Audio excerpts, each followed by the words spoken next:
Ladies and gentlemen, at this time we're going to begin the funeral services of Dr. Frederick Salzberg. Sir, if you want to come forward, you can.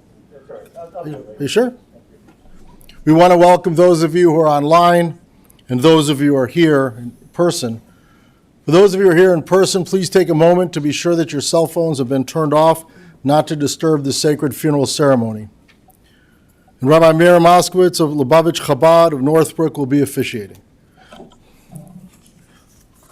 Give me 1 second before we start.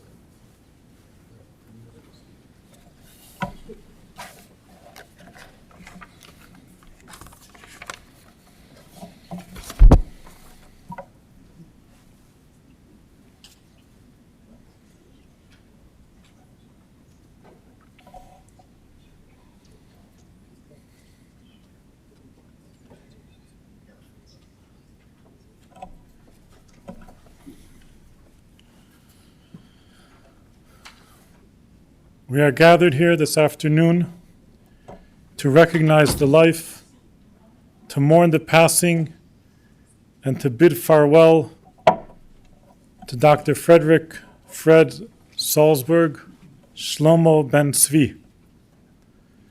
The Hebrew word for a funeral is levaya.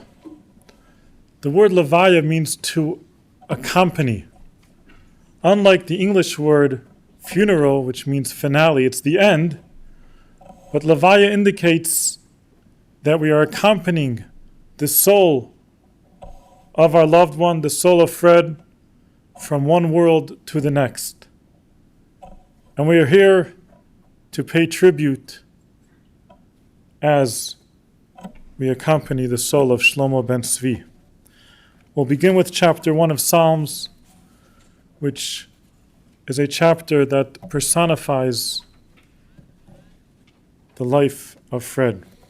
Ashrei ha'ish asher lo halach ba'atzas rishayim uvederech chataim lo amad uvemoishav leitzim lo yashav ki im b'seiras adonai cheftzai uv'seirasa yega yomam v'layla v'haya ke'et shasul al palgei mayim asher pirya yitin b'itai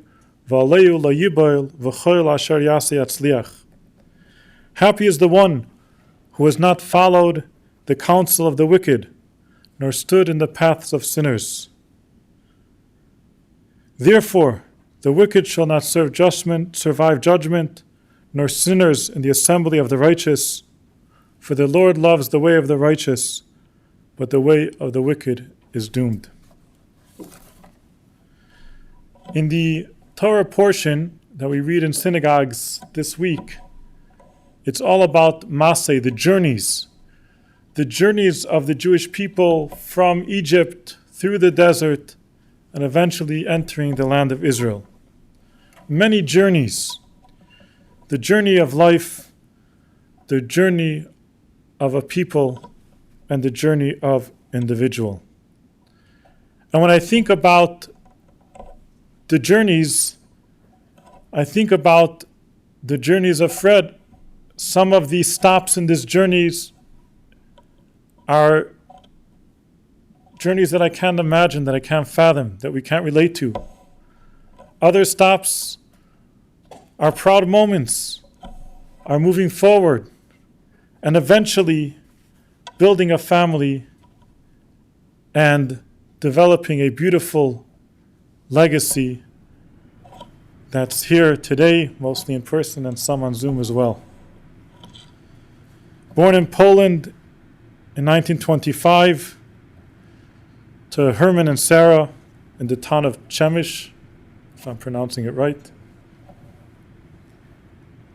During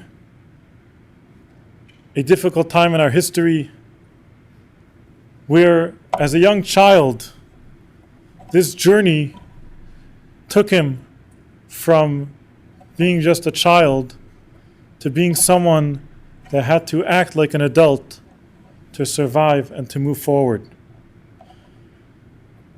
While his immediate family was brutally murdered, Fred himself, by miracle, by tremendous effort, by wisdom beyond his years, and by following the directive of his mother to do everything to survive, he not only survived, but he moved forward and was able to continue that journey. He paid his way out of the ghetto, made his way to Austria, attended college, learned a number of languages, attempted to literally follow in the journeys of our forefathers by obtaining a path to come to Israel, known as Palestine at that time. Eventually that did not succeed, and the journey brought him to this country in 1950. On the boat from New York to Chicago, he met the family of what will become his wife, Gerda. I'm sure we'll hear more about that. And the journey continued. It took some time to continue the next step in 1958, where they married, Fred and Gerda, built a beautiful family, Herman, Deborah, and Benjamin. He worked very hard, both individually and also impacting others with his teaching, his involvement in Oakton College, inspired, taught, and had a profound impact on so many others. I think of the image that I have from my interactions with Fred when he would come to shul, to the synagogue on the holidays. Benjamin will bring him in, making sure he had a comfortable place, and you could see how happy he was to be able to come to the synagogue. And I'm thinking back to the kind of the mixed emotions of these journeys. The joy of coming to the shul, kibitzing a few words in Yiddish with him, and then the Yizkor memorial service, which was a sad note. One year he actually commented on the words that we had in the memorial, in the Yizkor, for those that perished in the Holocaust. He wanted to make sure that no one is forgotten, and it includes everyone that was affected. And then the joy, the nachas, the pride that he had when he was called to the Torah. The later years, it was a little effort to climb up that step, to come to the Torah. But with such joy and pride, he would say the blessings on the Torah as if his bar mitzvah was yesterday. And that's another step in this journey. And I think this is a journey of life that we could all learn from. There's the ups and the downs, there's the difficulties, there's the successes, but ultimately there's the impact on the future generations, as we see today, the grandchildren that continue this journey and this legacy. I'm going to ask at this time the children to share a few words in age order. First, Herman.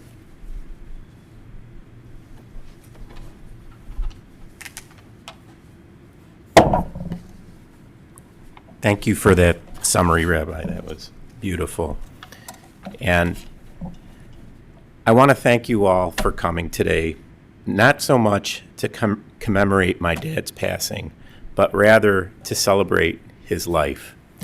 I feel very fortunate to be 60 years old and to still have had my dad in my life. While short in stature, he was always someone that I looked up to. People that knew my dad often asked, where did I come from? They say that, you laugh, I know. They say that not because of the similarities that I had with my father, but rather the differences. My dad was the most practical person I ever knew. While I would be drinking a glass of wine, he would be having a cup of tea, made with the tea bag that he already used the day before. While I was buying new cars, his 1989 Camry was still sitting in the garage because, as he said, hey, the interior's still good. He was also very formal compared to me. He was the only person that I knew that did his gardening while wearing a sports jacket. In all fairness, though, it was his gardening sports jacket. But with all the differences, my dad still helped mold me into the person that I am today. He always stressed to me the importance of an education. I think I was the only kid on my block that had a chalkboard on the wall of my basement that my dad would make me solve fraction problems on. My dad wasn't really big into sports, but he did cheer me on with the one varsity sports team that I played on. And I'm not talking about varsity football or basketball. It was the math team, of course. My dad was also a great organizer. He had a well-thought-out plan for every aspect of his life. Me, on the other hand, I can't even remember where I parked my car. My dad was also a very tough guy. Had to be to survive everything that he did. As you all probably know, I'm a dentist, and having my dad as a dental patient was quite an experience. He was one of the few patients that I know that would rather tough it out than to receive any anesthetic. He always would say, "Ach," that was his big thing, "Ach." He would say, "You know, in Poland, my dentist used a foot pedal and just fixed my fillings without all the extra fuss, so let's go." He really was an inspiration to me. He survived the Holocaust, overcoming insurmountable odds. As an orphan, he came to this country with $50 in his pocket, speaking broken English. He educated himself, all while supporting his wife and children.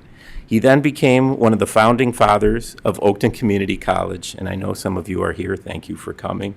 It's always been amazing to me how he helped so many people and how many lives he touched. His marriage to my mom has been a blessed one. He always told me that he didn't just have a good marriage, he had a great marriage, and always felt blessed by their 63 years together. I can only hope to follow in those footsteps. Only 36 more years, Sheri. Dad, I can only hope that with your passing, that you're in heaven, reunited with your mother, father, and brother, that you've missed so much over the last 80 years. As a father, I couldn't have asked for a better role model, supporter, and friend. I'm going to miss you more than I can say. I love you.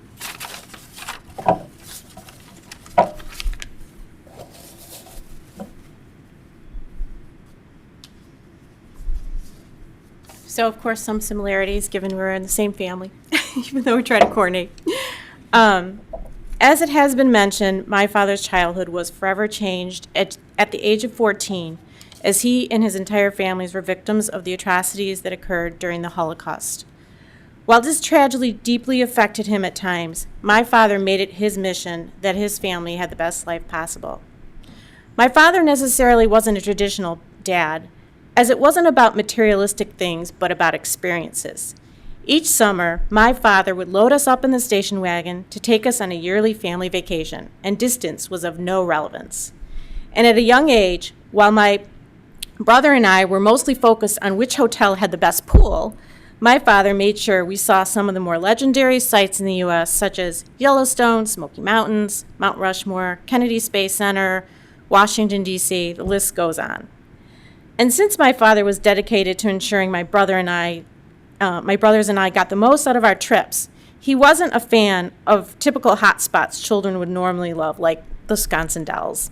He would affectionately call it honky-tonk. He did make some exceptions, though, as we were able to visit on several occasions the happiest place on earth, Disney World, which was definitely a great memory for all of us. And needless to say, it wouldn't be a family vacation without my dad dressed in one of his famous sports coats and lounging by the pool, watching us kids swim in his black socks and sandals. As a college professor himself, as we've said before, education was extremely important to my dad. And as a math whiz, I can recall the many hours he spent coaching me on my math homework, making sure I learned the correct way to use equal signs, and ensuring my equations were neat and orderly. There were definitely a lot of erasure shavings to clean up during those sessions. My dad also reiterated to me on many occasions that education was also the key to be independent. And this passion for education also extended to his granddaughter, Abby. When he learned she was taking chemistry, he kindly gifted her his 1941 version of Theory of College Chemistry. We still have that book on our shelf today. He was truly my inspiration to achieve my own degrees and career as I observed his compassion and dedication to his students at Oakton Community College, making the time to set up and take students on day trips down to the University of Illinois in Champaign-Urbana to tour the College of Engineering, or leading math meets across high schools in the area. He was always available to mentor his students, to direct them and help them achieve the greatest success in life. My dad could also be surprising at times, like when he showed me his superior knife-cutting skills while cooking dinner one night for us while my mom was away, or when he allowed us to watch TV while eating dinner, albeit it had to be Dan Rather or Mike Wallace on 60 Minutes. I'm so thankful to have my dad in my life for so many years. I remain inspired by his bravery and his drive to rebuild a loving family, as well as the loving and long-lasting relationship he had with my mom.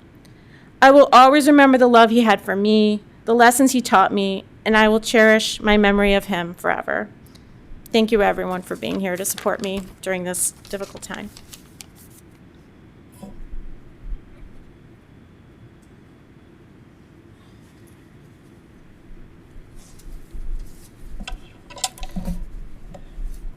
Good afternoon, everyone. This is probably one of the hardest speeches I've given in my life. I give a lot of speeches, and this is probably one of the hardest for me. My dad always told me, as I sit there in the chair, listen to many speeches, that a great speech has three sections: a beginning, a middle, and an end. And the first and last section should be close to each other, as close as possible. But people always talk about it, but never follow this rule. That's my dad in a nutshell. Practical and direct. That's who he is, and that's who he was. And what are these speeches anyway for? What are we doing this? Is it to talk about my dad's history? Or is it to talk about my love for him? I think he already knows the latter. Let me explain. My dad and I shared a special bond. He was not just a father to me, he was a best friend and a person that I looked up to. Yes, he had an amazing history, surviving the Holocaust, bringing up a family, working at various companies, and touching thousands of lives at Oakton College. Meeting my dad meant that you were not going to walk away with him saying a few words. He would talk your ear off and point you in the right direction with a few words of wisdom. My dad was an entirely selfless person. He would not want anyone to go out of their way for him. Not anyone. Today, we are celebrating his death. Today we're not celebrating his death, we are celebrating his life. And not just because he lived a long life at age 96. That's not the reason. You see, my dad stared death in its eyes when he survived the Holocaust. And at the very end, he welcomed death. And his reasoning again was practical and direct. He always told me when he was younger that if he couldn't take care of himself, then it would be time for him to leave this earth. And in fact, he did keep his word. He really did. He is the strongest person I know. He'll be missed by all. Dad, you will always be in my heart, and we will always have a special connection. Now at last you can be with your mom, dad, and brother. They are waiting for you. Please be at peace. You are loved. My mother has Parkinson's, and so she can't talk. I spent a while getting some words and thoughts that she wants to say to everybody. So this is on behalf of my mom. My beloved husband, I've been married to you for 63 years, and we just had our anniversary in June. He was a remarkable husband and father to 3 wonderful children. I can write a very large book on the life I had with my husband, but I don't have the time to write it right now. He always looked out for people that he loved. Every night, he would give me a kiss right before breakfast and in the morning, and at lunch in the afternoon, and at dinner. Sometimes when he wakes up late at night, and if he sees me still watching TV, those late night TV shows, he would come over to me and give me a kiss. I will always miss his kisses and voice. Rest in peace, my love. Thank you.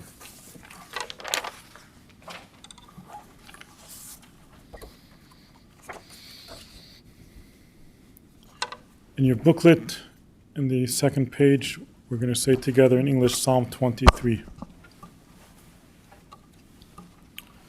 The Lord is my shepherd, I shall not want. He maketh me lie down in green pastures. He leadeth me beside the still waters. He restoreth my soul. He leadeth me in the path of righteousness for his name's sake. Yea, though I walk through the valley of the shadow of death, I will fear no evil, for thou art with me. Thy rod and thy staff, they comfort me. Thou preparest a table before me in the presence of mine enemies. Thou anointest my head with oil, my cup runneth over. Surely goodness and mercy shall follow me all the days of my life, and I will dwell in the house of the Lord forever. At this point, we'll all rise for the memorial prayer.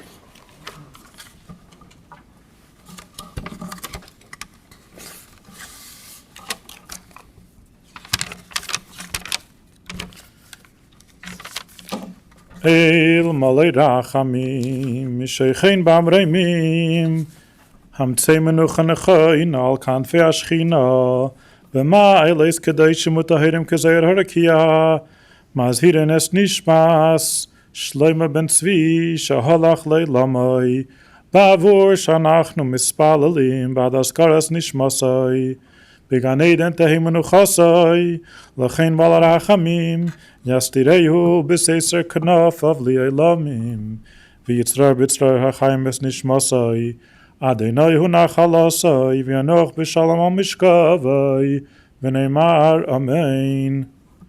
God, full of compassion, who dwells on high, grant proper repose on the sheltering wings of your presence, and the lofty levels of the holy and pure, who shine as the brightness of the firmament, onto the soul of Dr. Frederick Salzberg, Shlomo ben Tzvi, who has gone to his world, and for whose memory we pray. May his repose be in paradise. May the Master of Compassion bring him under the cover of God's wings and bind his soul in the bond of eternal life. May the Lord be his heritage, and may he repose in his resting place in peace. And let us respond, Amen.